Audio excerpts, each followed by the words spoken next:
Good morning, folks. Welcome to the Daily Dose of Dawn. Mansplaining the Handmaid's Tale.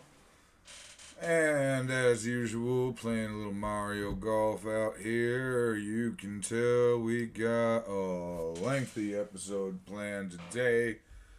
Because I got myself playing the shy guy, and I got 3 computer players, as always on the highest skill level. So, yeah, we can go all the way up to episode 5 I am prepared for today. That's mainly because the recap took a little bit longer than I expected, so I hope y'all enjoyed it. Oh, but alright, so let's get to it. We are starting season 3, episode 1 here. Mansplaining the Handmaid's Tale.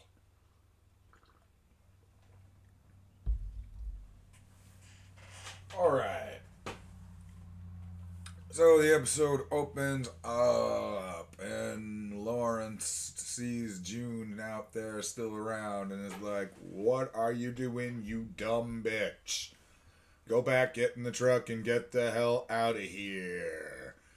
And June is like, "Nope, can't do that. You know the Mackenzies, they got a daughter named Agnes. You gotta take me to them if you want me to leave." Oh, and Lawrence is not fucking all that impressed with this. He's just, bitch, I liked Emily. This was a friggin' favor to her. You were, you know. And, oh, basically, after a little bit of wheeling and dealing, though, Lawrence agrees to take June to the Mackenzies.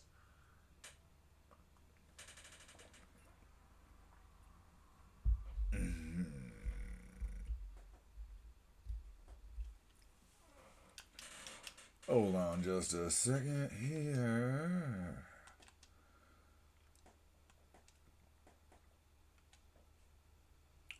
Bam. Oh. Let's see. June is outside the Mackenzie's house. The Martha recognizes her. And, well, she doesn't totally knock her out. Just lets her find Hannah up in her room. And Hannah, though, is pretty quickly caught. Does not, or, yeah, not, ugh. June is caught before she gets to see Hannah. And the Guardians got her tied to the chair. And Mrs. Mackenzie is like, "Yo, I get it. We're trying to be cool. But at the same time, she's our daughter now." And you know what? They are apparently, like, doing a pretty decent job. Problem is, no matter what, she's still growing up in this shithole country to be for women, you know? So, yeah, I mean, that right there kind of ends anything that, like, you know, any positives it could be. Like, well, I guess they're with the rich people in the crazy shithole. Great. Alrighty then. But anyway, so the Mackenzies are, or Miss Mackenzie is like, "I understand it. We're gonna forgive you. Just take her back to the friggin' Waterfords."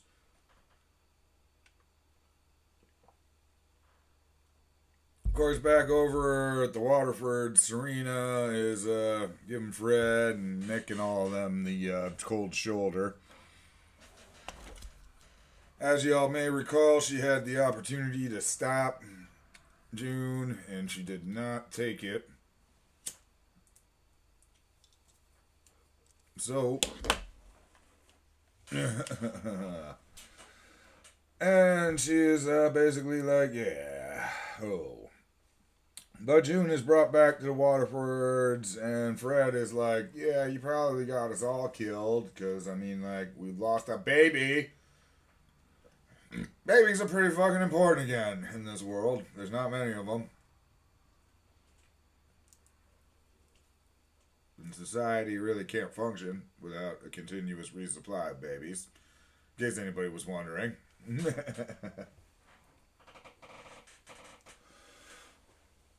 Serena does seem to be like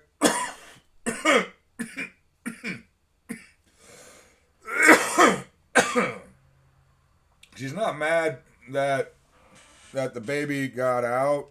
She's mad that that June gave the baby to Emily, whom Serena describes as a murderer. Okay. I mean, see, at this point, that's when I started thinking, like, is Aunt Lydia dead? But no, she's not dead. We find out she's not dead. I didn't think she was dead. Honestly, I thought it had already been spoiled to me that she might be in the new one, the Testaments or whatever, but I don't know. I thought for a little while that Aunt Lydia was dead, but maybe she's talking about the guardian that she ran over or some shit. I don't know. But she calls Emily a murderer, and she ain't too fond of that idea.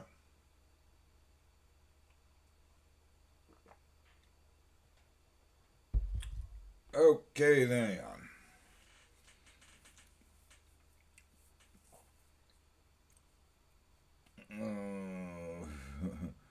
Nick is like, what in the fuck are you doing? Like, why did you come back? What are you fucking crazy? You're not gonna get another goddamn chance. And, you know, of course she's like, I gotta get Hannah. Gotta get Hannah. Which makes sense, straight up. Alright. Okay, then we see Emily and the baby are like, okay, I must have missed something. The screen was really dark and I was watching in the afternoon. It's fucking glare. But it looked to me like she was swimming through the water with the baby. And I mean, babies they cannot hold their breath very long. You can't get them in the river for very long. I don't know, but fine. They get to the other side of the river in Canada with the baby. And the officer is all like, you want asylum? Because you're afraid of coming back. And she's like, yeah. And bam. Definitely. Alright, boom. Emily and Nicole are in Canada. I think I fucked this up on the recap, by the way. Like, she tells, June tells Emily to call the baby Nicole, which is what Serena and Fred were calling. So that's an important thing. Not Holly, which is what June was calling. All right.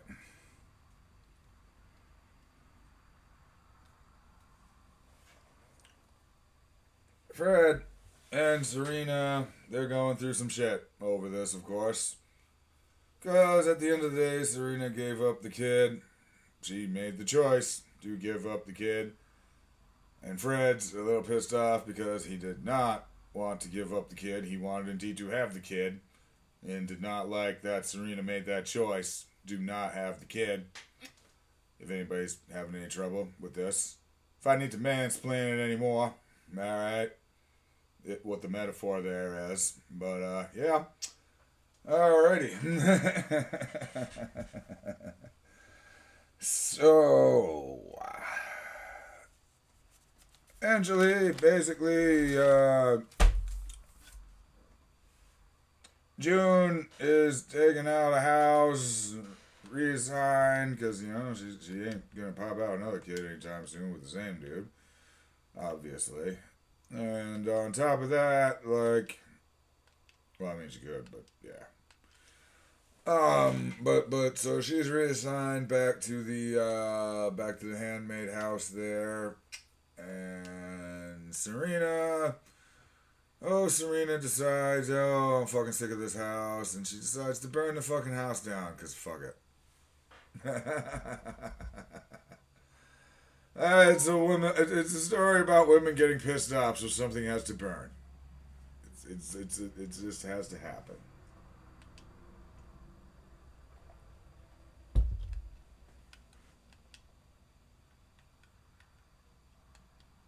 Okay.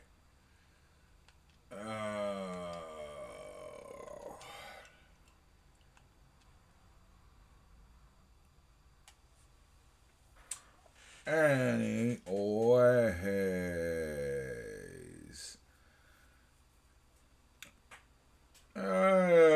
Nick and June just give a quick take care as June takes off. And back at the crazy Red Center Catholic schoolgirl fucking factory. Fucking, God wants penance. And so June's mopping the floors and cleaning the floors and shit. And she is told by one of the other handmaids the baby and Emily made it safely into Canada. Awesome. Alright, even on.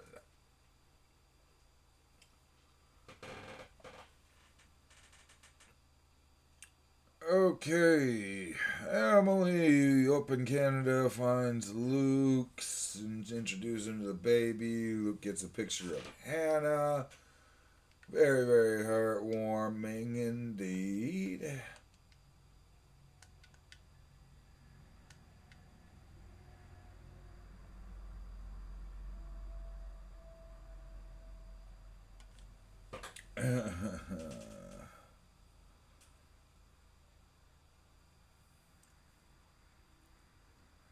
Alright. And so we end the episode, the opening for the season, with, of course, June has a new posting. And oh, lo and behold, of course, it is Lawrence.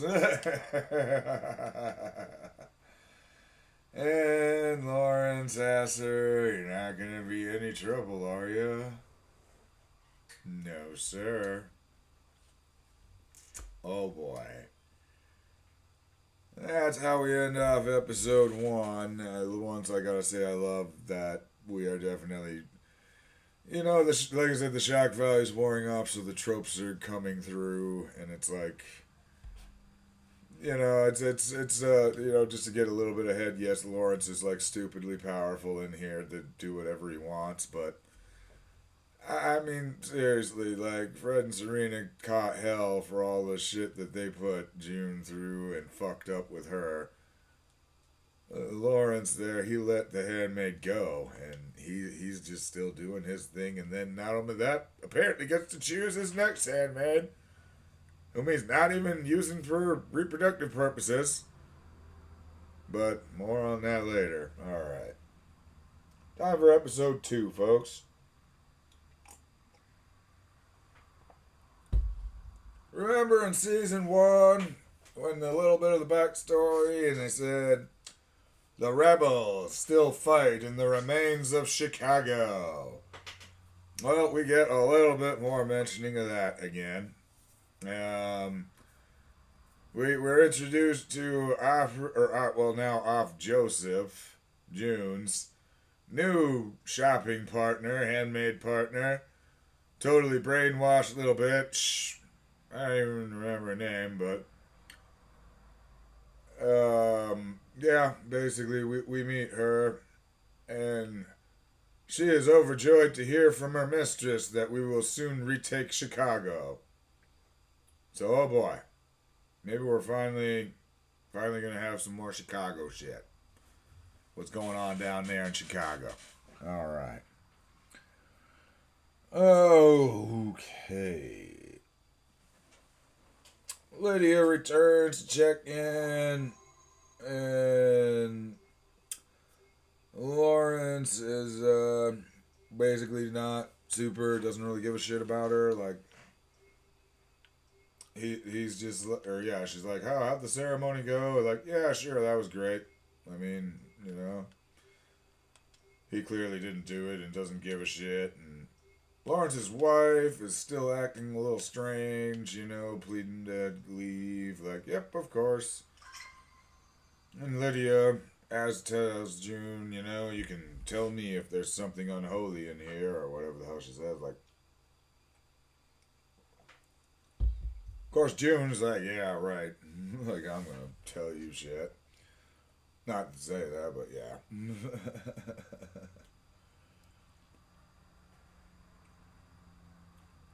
Oh, okay then.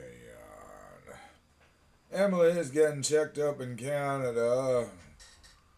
Apparently they're gonna reconstruct a clitoris. Wow.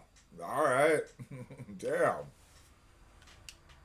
Man, I tell you what, man, if shit ever goes south here in America, I hope Canada is half as cool as they are in this fucking fantasy world.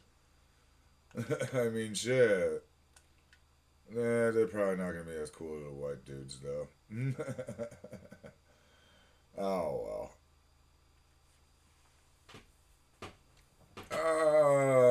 Let's see. The Marthas in Lawrence's house have a friend. This is again why I just love Lawrence as a character. Alright, like, oh, there's a extra Martha in there, like, whom is part of the resistance, and they need to save space for her for a couple of hours. And like Lawrence walks by and sees her there, and he's like, "Oh yeah, who's that?" Like, "Oh, this is so and so. We met at the market." That's a lie. I'm gonna go find a guardian to take you home or somewhere. Just nonchalant about it. Yeah. No. But June convinces him to let her stay. And Lawrence tells her, yeah, it's your funeral.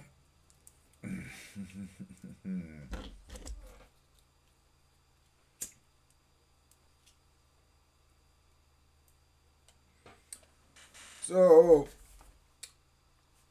June helps the Marthas get this new lady through town and to where she needs to go. Get a little backstory there. Okay, again, like, we have a Breaking Bad reference, so I know that show ended in like 2012, so I don't know. I guess this all started at least after 2012. But it turns out the Martha is a chemistry teacher. And she makes bombs. She was not actually trying to escape Gilead, she was going further in to help with the resistance.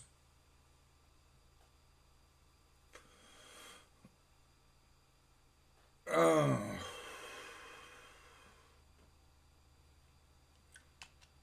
Unfortunately, after they drop her off, it all went south, and the Martha had to flee, and she had nowhere to go except for back there to the house.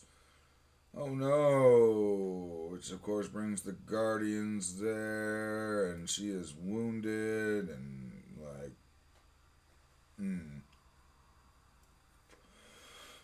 Lawrence wants her gone.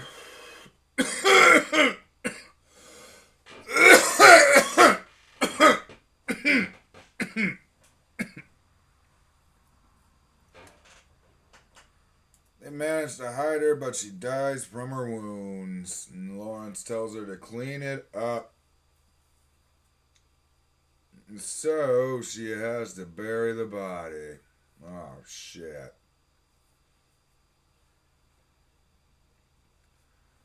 Okay, then.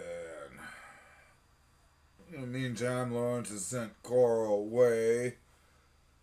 And the episode ends with Emily calling Syl to let her know she's made it to Canada. Oh, shit.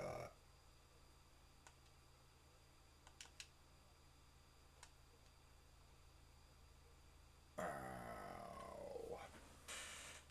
Alright, so that is episode 2.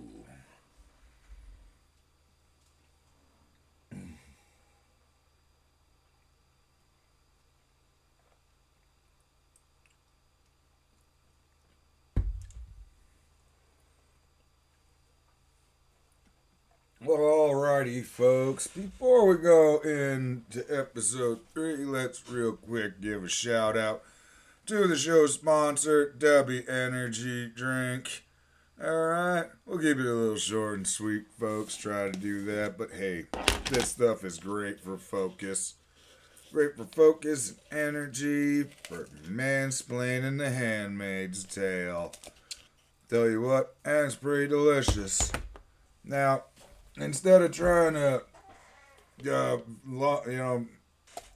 do this thing and make it last the whole damn time, I'm just going to give you the spiel now, bro. Go down to the link in the description of this video. Use the promo code TDDD for the Daily Dose of Dawn. Get 10% off your order of any W energy drink, any tub, shakers, anything like that. And of course, you'll be supporting the show. So head on down there, why not? Give them a try. Honestly, this stuff is pretty good. Well, alrighty then. If you really want to watch me drink it, you can watch me drink it as after I hit these golf balls in and keep mansplaining. Alright.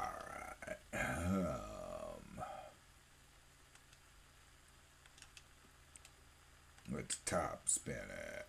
Oh. See, maybe I should have drank the W. Maybe I should have drank the W. Alright, so episode 3 opens up and we're just being explained, like, you don't get hung for treason or being a part of the resistance. Because there ain't no resistance. You don't get hung for trying to escape. Because there ain't no escape. Your ass gets hung for heresy. And that's it.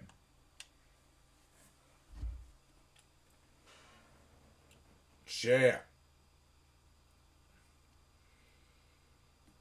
So we learn a little bit more about Lawrence. We learn that apparently he is so powerful, he don't even go to meetings. His deal is, you got something to say to me, you come to me.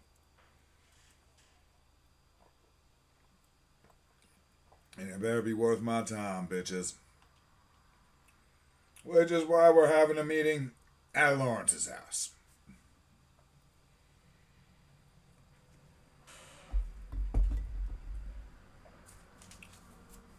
All the commanders are hanging out there. Which means, of course, Commander Fred gets to see June at her new post. And June, of course, asks Fred, hey, what can you tell me about Jerkface Lawrence? Fred, of course, gives the assessment and says, hey, Lawrence, he don't like to be bored. Alright?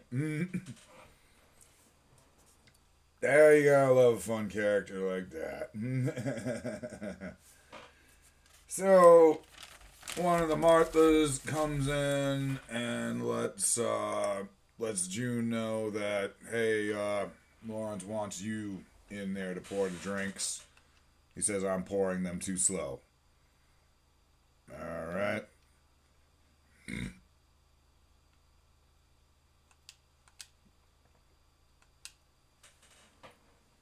So, June heads in there, pours all the drinks, and Lawrence basically makes a big show of embarrassing her. He takes this really long route about the difference between men's brains and women's brains, and ultimately just asks her to get a book for him off the shelf, and is like, see, women do have their uses.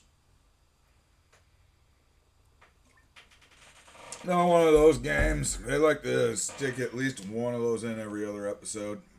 Gotta love it. See, again, by season 3 now, I'm starting to see the stuff that just gets repeated over and over again.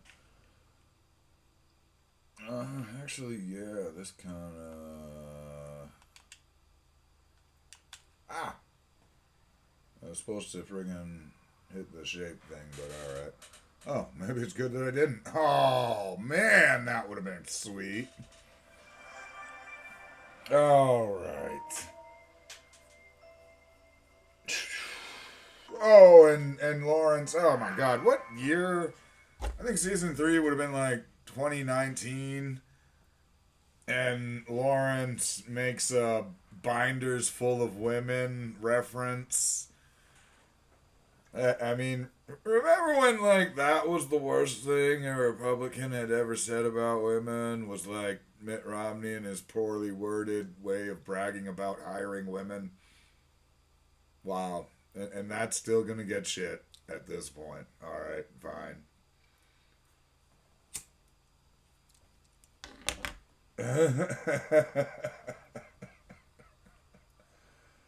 Okay, so Lawrence takes June through a little step there, acting like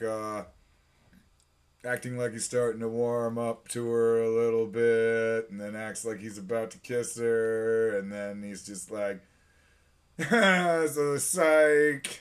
So that's what you did to Fred, huh? See, again, absolutely love this guy. Love this guy. Alrighty.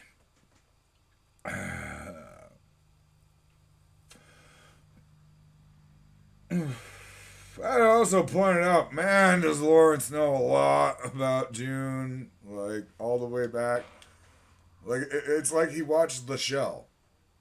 I mean, he knows about her like getting in trouble for not picking up her daughter from school or some shit, and like what the fuck, man? Come on, how good was the transfer of records here?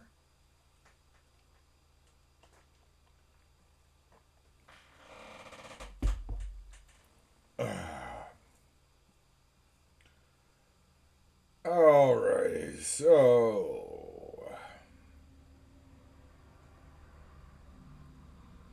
Serena. Oh wait, nope.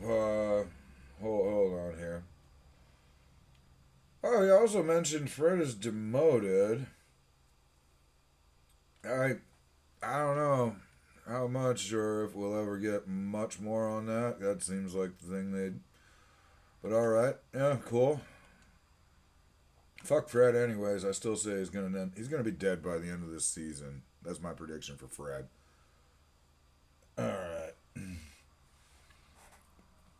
But all right, so Lawrence takes June for a ride and takes her to this like creepy factory farm looking fucking place where there's like shitloads of women. And he's like, yep, there's like 100 of them. And I can make 5 of them into Marthas and give them slightly better lives. The rest of them are going to the colonies where, from what I gather so far, you bag poison dirt until you die. Okay? So, yeah, alright. You definitely would rather be a Martha. Alright. And why would you have women do such physical labor? Wouldn't you find a lower class of men to fuck with to have to do that? I don't know, maybe I'm too evil for this place or some shit, or whatever. I don't know.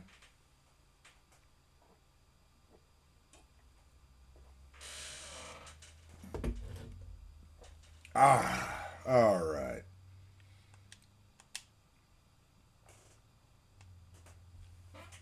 So, anyways. Alright, at the farm, okay.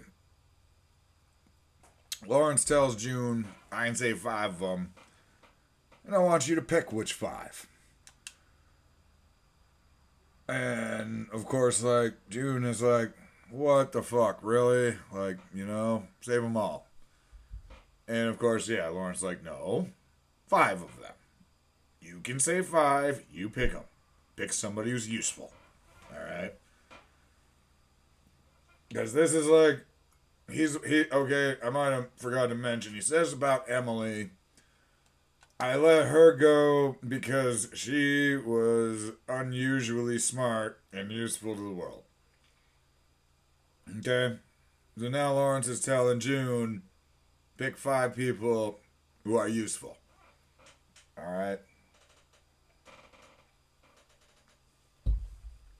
And June is, of course, she's not, she's refusing at first. Alright. Now we swing back over to what Serena's up to.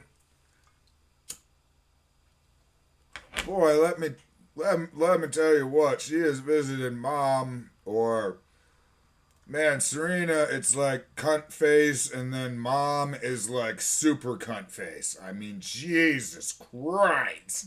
Just the two of them, like, our powers combined, we are the fucking cuntiest thing you would ever imagine. Wow. But the mom is like, yeah, yo, bitch, you got to go back to Fred because, like, society's kind of set up that way. You ain't nothing without him. It's how society is, and you kind of helped make it that way, by the way. So, there's that. Not that I think that fucking super cunt face there would fucking object to it.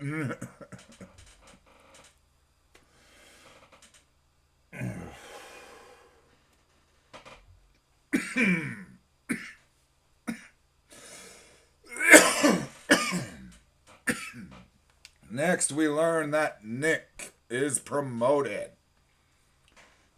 He is gonna be Commander Blaine now. Not only that, but he is being deployed to fucking Chicago. So, June thinks he's probably gonna get killed. At the very least, he ain't gonna be much good to June anymore. At least for right now. But again, maybe we'll finally get to see some more of this Chicago. Ah, that was terrible.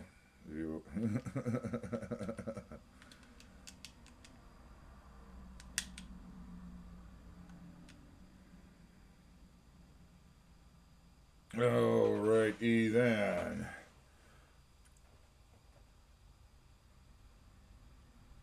Alright. Serena visits June, and Serena wants. She basically says she wants to stop fighting. And June is trying to convince her to go back to her feminist roots, even though they were like, crazy right-wing feminists, so. But hey, she's trying to get her to keep fighting, and Serena is just like she did to try to get them to let women learn to read,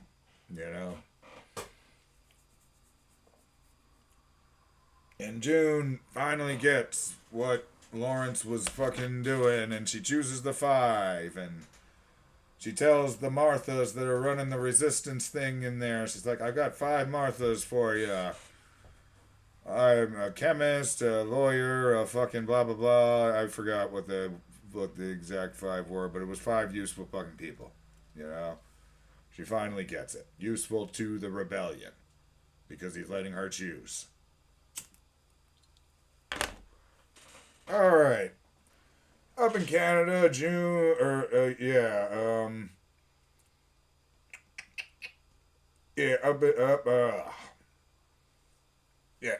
fuck. That ain't actually there. I was gonna say, like, Serena there, she walks out into the ocean while it's raining or some shit. Does the whole, like, I'm super wet, it's baptized, I'm reborn thing. Like, so, obviously she's gonna be doing some different shit there. Something new there. Alright. And we end with June vowing that women will become your nightmares. Some shit like that. I don't know. Probably should have wrote that quote down instead of just nightmare. But yeah.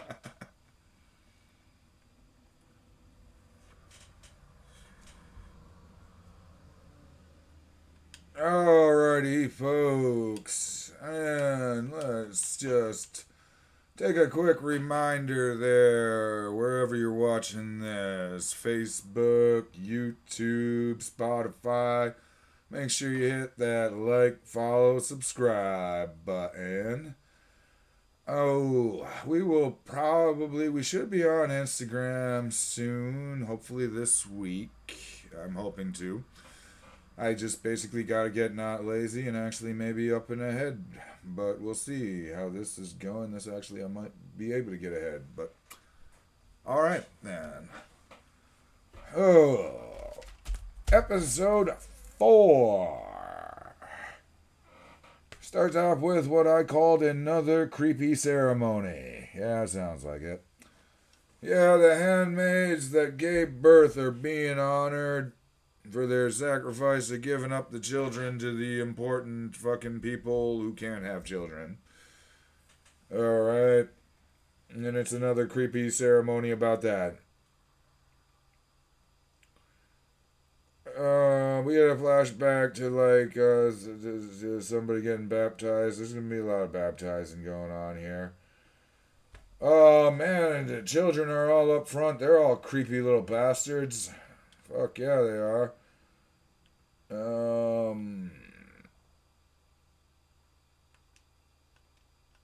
Alright, hold on here.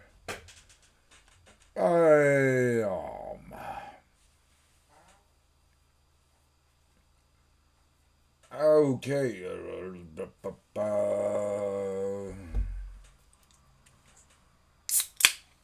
June talks with Serena again. She's still trying to convince her. Bitch, fight. Do something.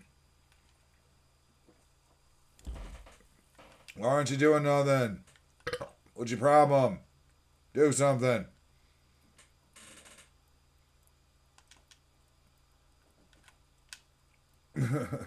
Oh, crap. Oh, man. That was some crap.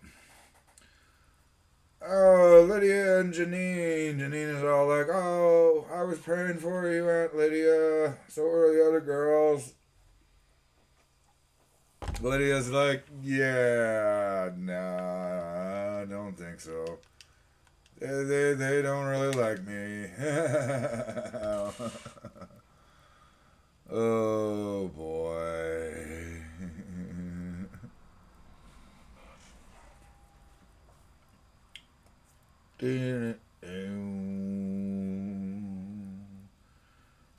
Oh, so Fred comes in to the handmaids and tells the handmaids, hey, go grab some of them deviled eggs off the buffet that you're not allowed to touch. Mainly because I need y'all to get the fuck out of here so I can talk to June. Sounds great, huh?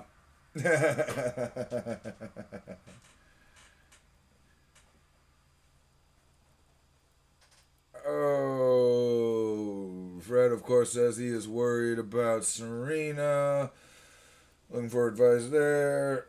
And okay, so June basically tells Fred, yo, look, the problem is, maybe Serena needs a little bit more power, a little bit more choice of what's going on here. Can you do that, behind the scenes, unofficially? You know? You're not going to tell people that you're letting your wife do stuff, but you just let her do stuff and you don't tell them. Like I was saying in the first season, just be a fucking hypocrite about it, asshole. Man, you know, you're already doing that with the sex, so, alright. That was some crap there. Alright. Anyway, so June tells Serena the plan. Hey, we're going to give you some more say. You go back to Fred. Now, meanwhile, back at the creepy ceremony, Janine gets to hold the baby that she gave to the Putnams. Oh, so ecstatic and happy that she gets to hold that baby. And so much so that she tells the Putnams, oh, don't you think that she should have a sister or a brother? I give you another baby. You know, let me give you a baby. Let me give you a baby. nothing crazy about that.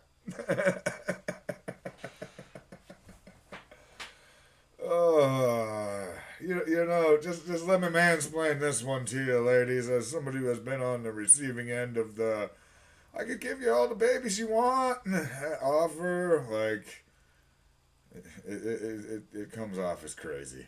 It really does.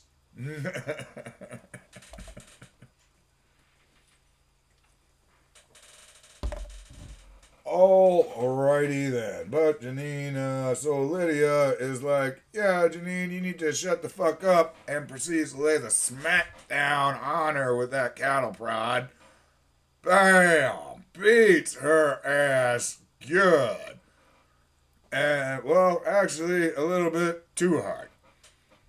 Because everybody is staring Lydia's ass down like, hey, little extreme there, bro. What are you doing? So Lydia comes back to her senses and is like, alright, oh shit, that was probably bad. And she leaves and goes in the back and cries.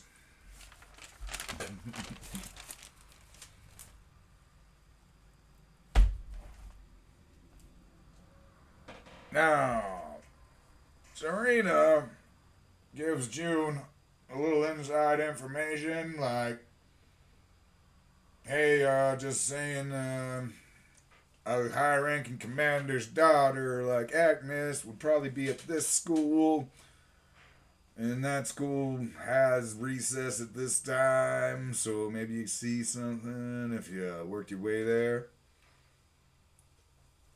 Give it that little chance to see Hannah every now and then. And then, ooh, a guardian comes in. I must see Commander Waterford immediately. Oh boy. He's got a video to show. It was just posted. And they're like, oh shit, is that Alfred? There, you know, that's your old handmaid. We need you to look at this too. Is this Lucas Banksy? Or whatever the fuck his name is. It's something like that. Very close to that. I haven't heard his last name said a bunch of times. Fucking Luke. And there's Luke with the baby Nicole protesting in support of the rebels in Chicago. And, you know, of course, she's like, yes, that's him. Because what good would lying do? Wouldn't really do anything. But, oh, she gets to see the video of Nicole. And Serena sees the video of Nicole. And she's up in Canada and she's safe and happy and yay, hooray, hooray, hooray.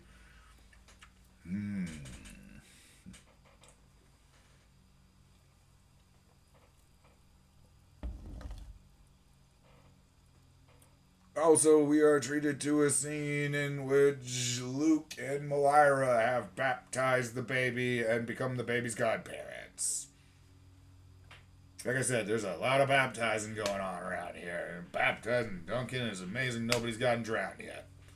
Especially in this super fucked up, you know, quasi-religious, not really, we just do whatever we want, but we also fuck each other over. It's like, apparently we all just want to be miserable. I don't fucking know. But, alrighty then. Episode 5. Yeah, we'll just burn right through here. This is actually working out real good, actually. So, of course, June is enjoying the fact that Nicole is free out there in Canada, able to grow up with Luke and all that. Woohoo! Meanwhile, her brainwashed shopping buddy, she's like, well, I'm praying for your husband to return the baby Nicole to their parents. Like, fucking bitch. And she's like, yeah, well, I think that a parent, or yeah, the child belongs with his parents. Like, yes, exactly. The Waterfords. Like, oh, man. Fucking bitch. Anyways, so. June speaking to Lawrence. Lawrence tells June no. You want something? I can tell, and I don't want to give it to you. Understandable. Of course, June just wants to know, is Luke safe? Because, like, you know, now the Waterfords kind of know, like, where he is and what he's, like, gonna do. Or like, in like, that he's got the baby. And so, like, what are they gonna do? Of course, you know, because he's awesome, Lawrence, he's like, you know, is he safe? Like, what? I don't know. Does he, like, check his cholesterol regularly? Does he have heart disease? That's the silent killer.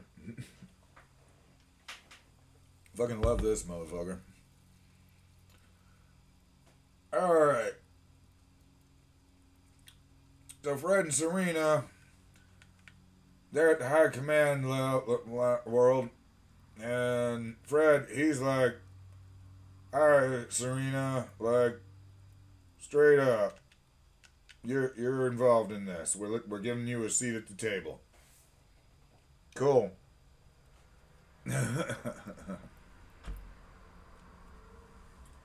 So Serena goes in there and she's just like, well, I want to know about the dude who's raising her. And specifically, like, is he a man of faith? And of course he is not. Although they did say they, like, had the kid baptized. That's about it.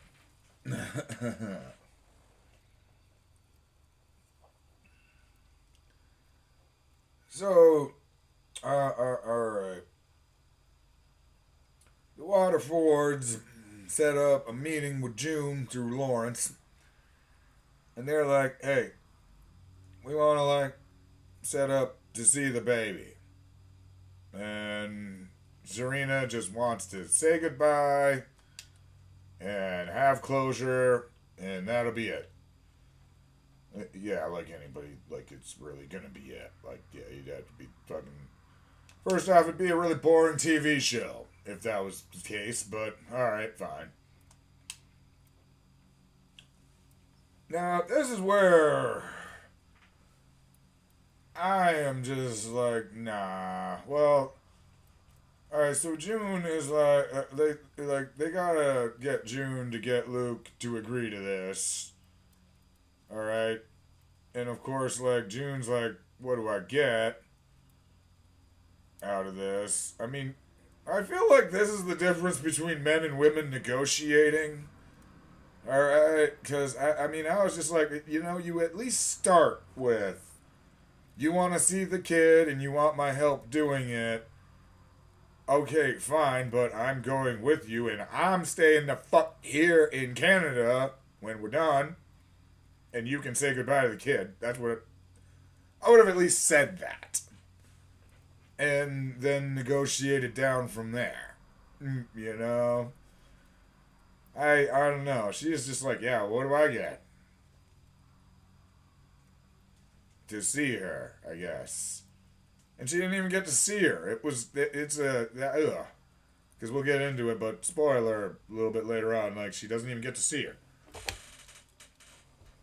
But she agrees to convince Luke to go along with it. She calls Luke, and she's kind of obviously, like, under, like, surveillance. But calls and convinces him to agree to this thing.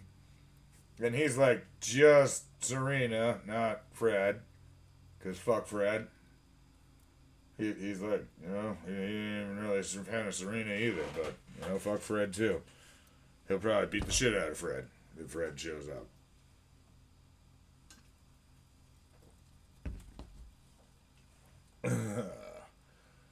Serena has a gift of the child. I pray for this child. It was given to her by her father. She brings along. All right. And she is then met at the airport in Canada by Mark Twallow again. We see him again.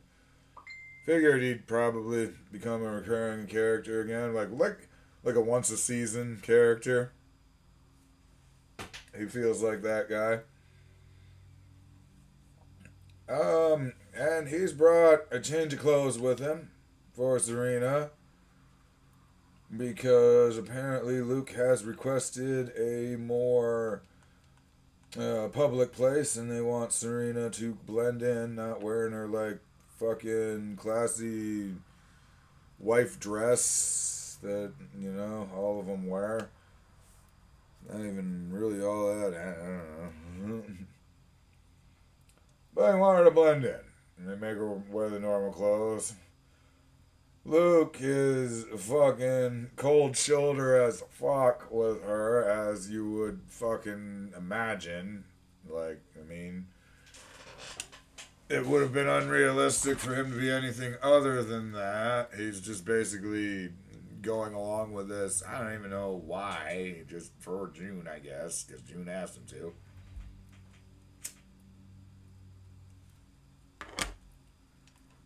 And June, again, ain't even getting anything out of this. She didn't get to come with her, you know?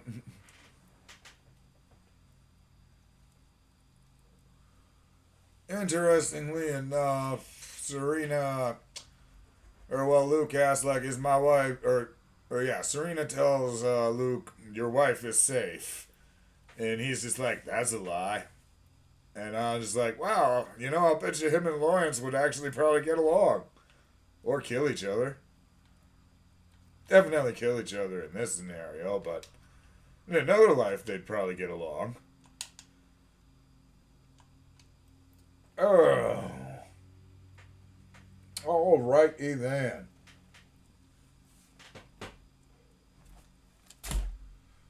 Oh, it takes a little bit of convincing, but Serena wants to give the gift to the child, and Luke is kind of like, hey, look, you are going to be like nothing but the bitch that kidnapped her. That's nothing, that's it. Like, Jesus, you know?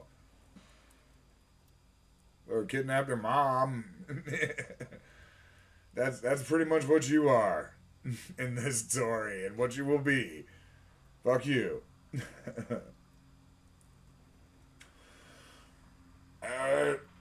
Which good on him. Good on him for all of that shit. Alright, so, but Serena says something like, your wife owes me a lot of protection, which Luke is immediately like, whoa, what kind of threat was that, bitch? And that's when Twallow there fucking steps in and he's like, hey, we gotta stop this now. We gotta wrap this up. And he's like, yeah, that's probably a good idea, but I'll take your gift. And he takes it.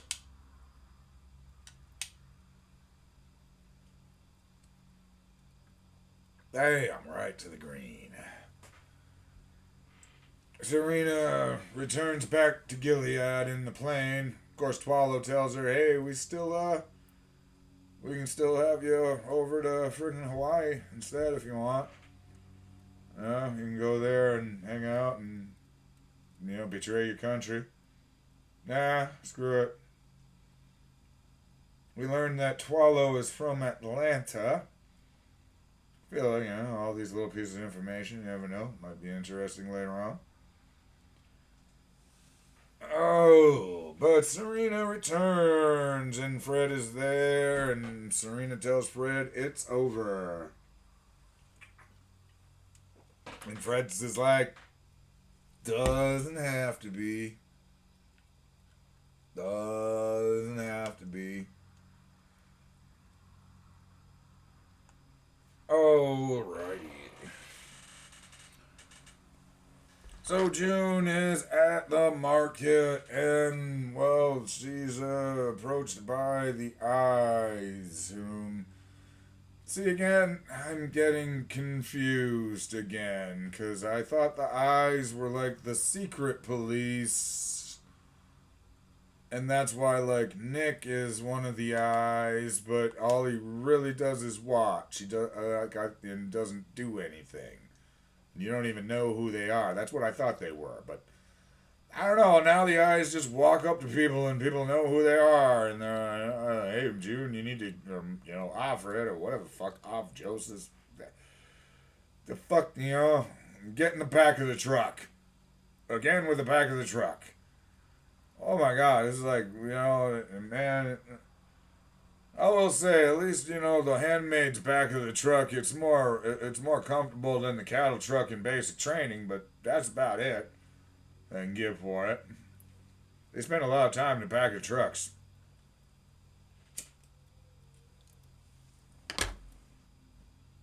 So she is brought, and the door is opened up, and there's Aunt Lydia. Is all, I don't know, still all, fuck you, June, but here you are. And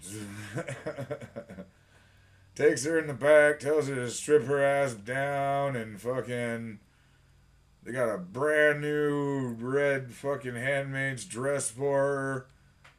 She's gonna change into that and look all spiffy and new. And then they take her, and there's the Waterfords, and they're on TV, and oh shit, what they gonna say? Of course, we then flash over to Canada, where Luke and Moira, they're watching this on TV like, oh shit, there's that bitch I talked to the other day. Man, fuck her.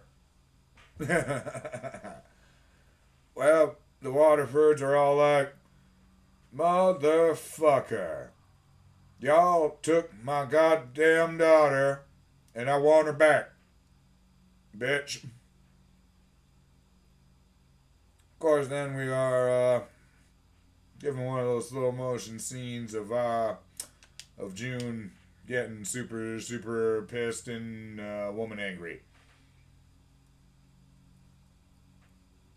That is the end of episode 5.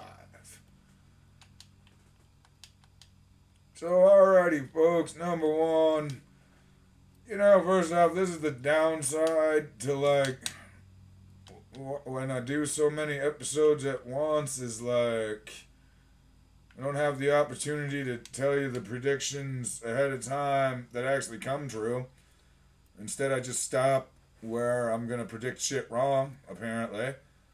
Because, yeah, pretty much as soon as, like, the baby made it to Canada, I was like, ooh, that's that's a little bit of a gray area. Because, I mean, if we're talking an adult, fully developed, that is telling you, hey, I'm scared to return to my home country because I'm going to get fucking killed if I do, for reasons that your culture thinks is reprehensible, okay, like, yeah, that's definitely, there's no gray area there. But this is a baby, and this baby has, like, no ability to consent or even, any idea of what it is. Now, I will admit, though, this is, so this, I figured, eventually, they're going to be like, yo, Canada, you got to give us that baby back. Because this is a high-ranking dude in our country. Now I'm kind of wondering, alright, because Gilead's army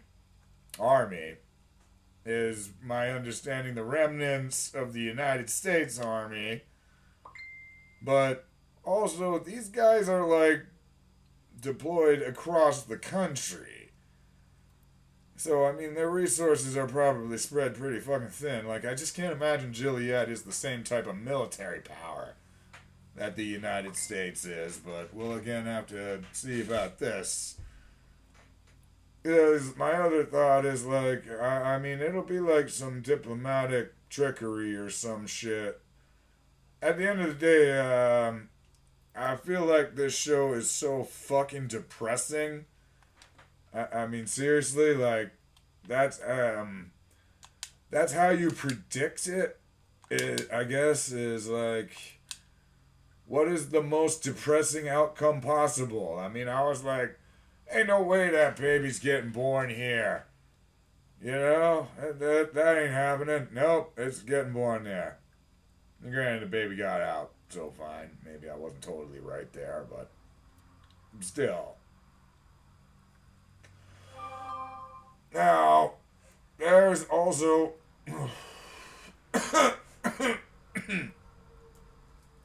There's also the point that, like, only one in this case that has a biological claim to the kid is Alfred Nick. I cannot imagine Canada going along with, like, any crazy, like, Gilead version of parenthood. You know? I mean, I can get why, like, June, who is stuck there, not even really going along with it, just being like, yeah, it's how we do shit here. I don't know. But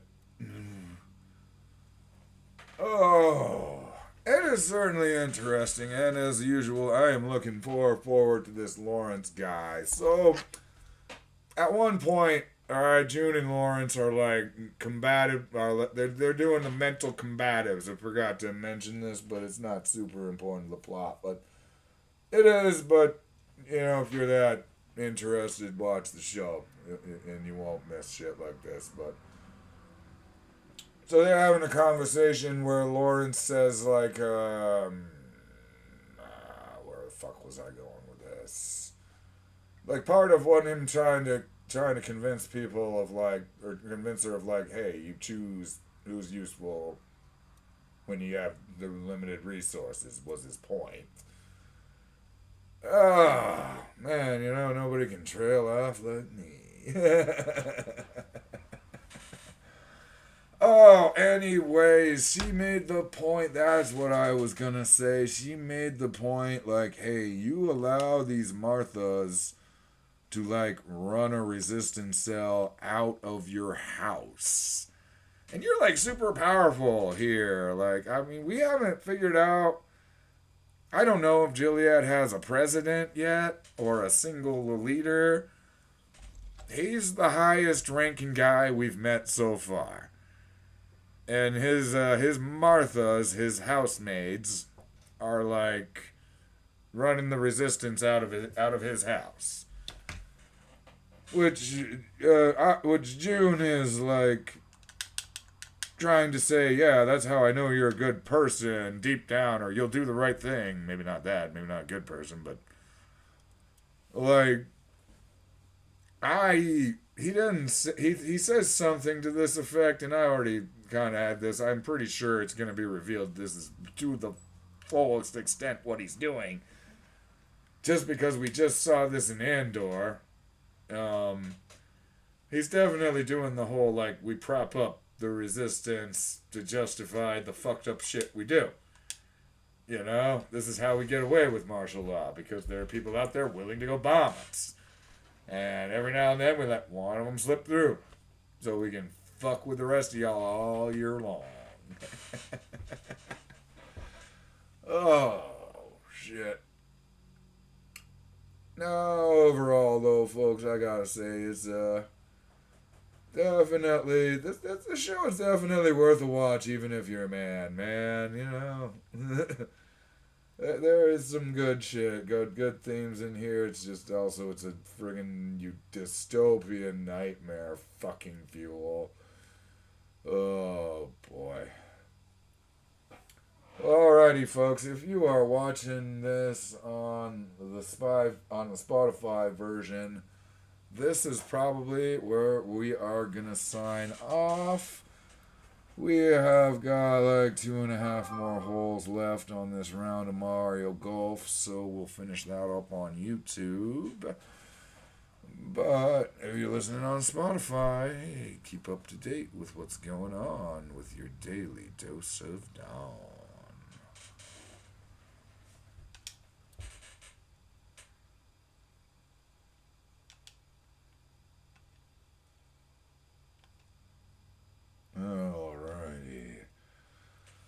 Alrighty, folks. Hope y'all enjoyed that. I need going downhill, on in front of it. Oh, that is looking nice. Oh, yeah. Bam.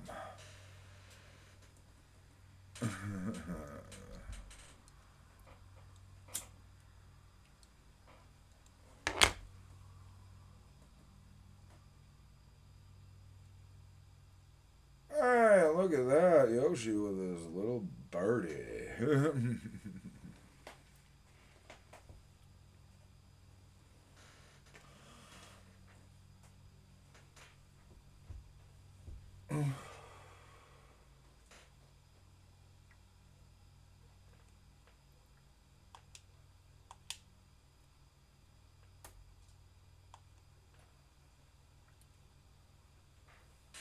Oh. See, folks, on Spotify, this would be what's called dead space. You don't want to do that.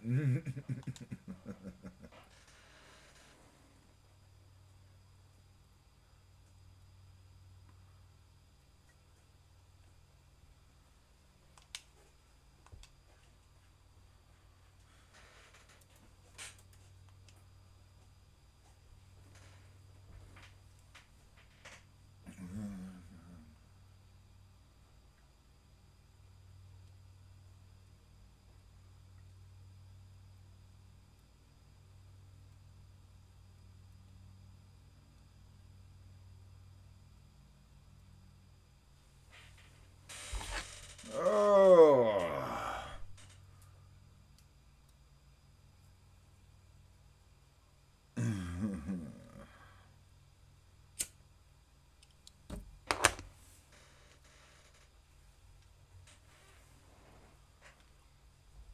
Boy. Come on there, people.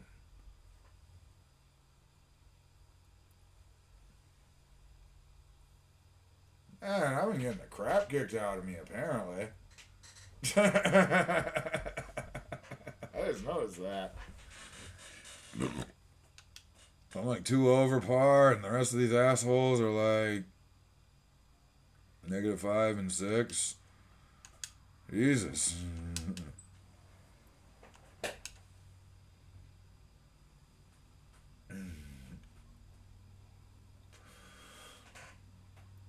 I feel like that's happened. Yeah.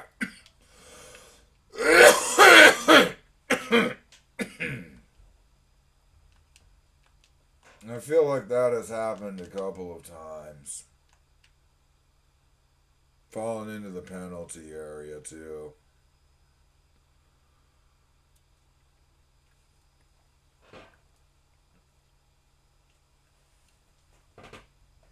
Oh.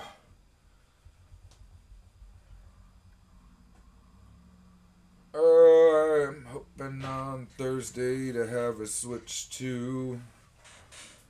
I don't have a pre-order, so wish me luck on that.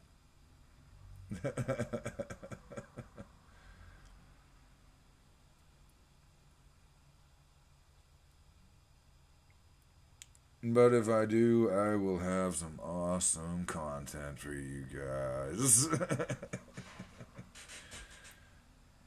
Oh. Jesus, 4 guys going. That is quite a bit of time. What's the recorder? Hour and 10 minutes. Yeah, that's about, well, that's been good in length. To be honest, if I was like restarting like this series on The Handmaid's Tale, like the next series that I do like this, I'll probably do like one episode for half of a season, because that definitely is better than trying to drag out. I will admit, like the ones doing them as they come out, one episode at a time, that's hard. It is hard to drag that out because the episode's only like 30 minutes. And so usually like what, 5 minutes to explain the meat of something.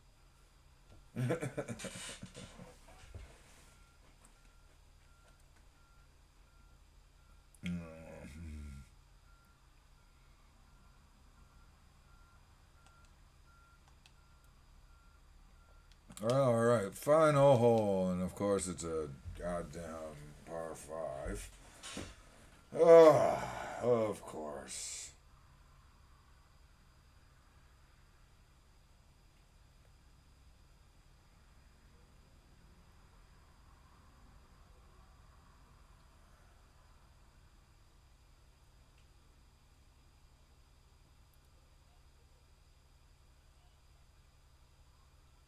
Bam. Cool. I'm not the only one that happens to.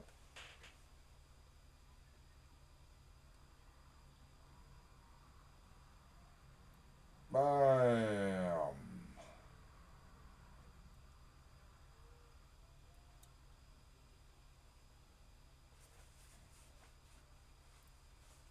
Right into the rough, though.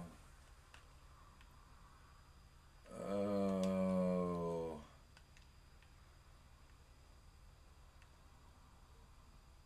Thing is, that would probably help those jerks. Let's save this, and then we'll bomb their asses at the green. Well, actually, I won't, because I won't be farther than them. Therefore, they will. Yeah. Well, I can bomb Yoshi's ass. How about that?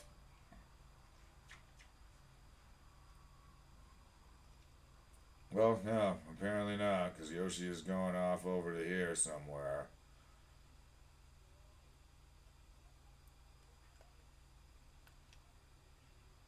Alright. Oh. Special shots are cool, but they're not exactly any more accurate than normal shots.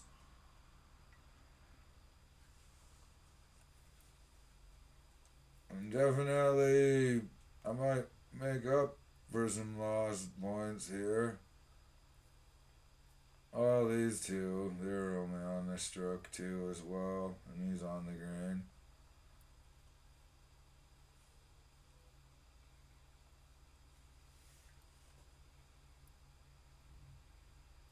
What on earth is he doing?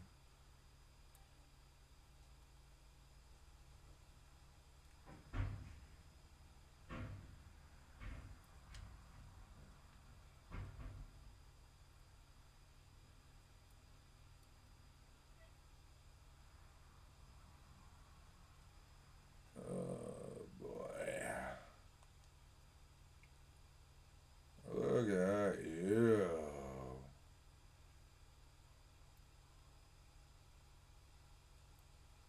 And bam.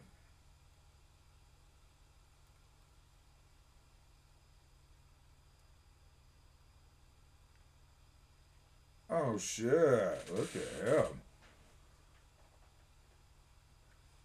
I want my. Yeah.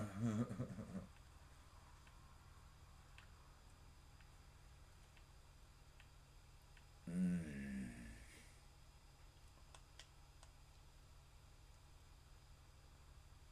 Oh!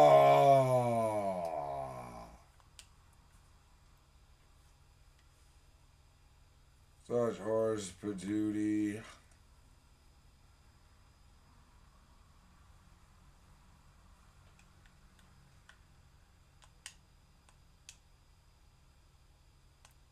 Ow! Yeah, Yoshi really fucked this up. And he made par though. Oh!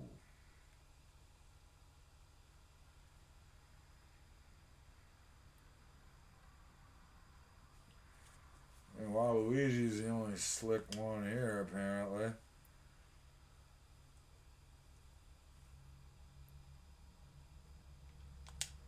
Alrighty, folks. That will do for the YouTube version of this.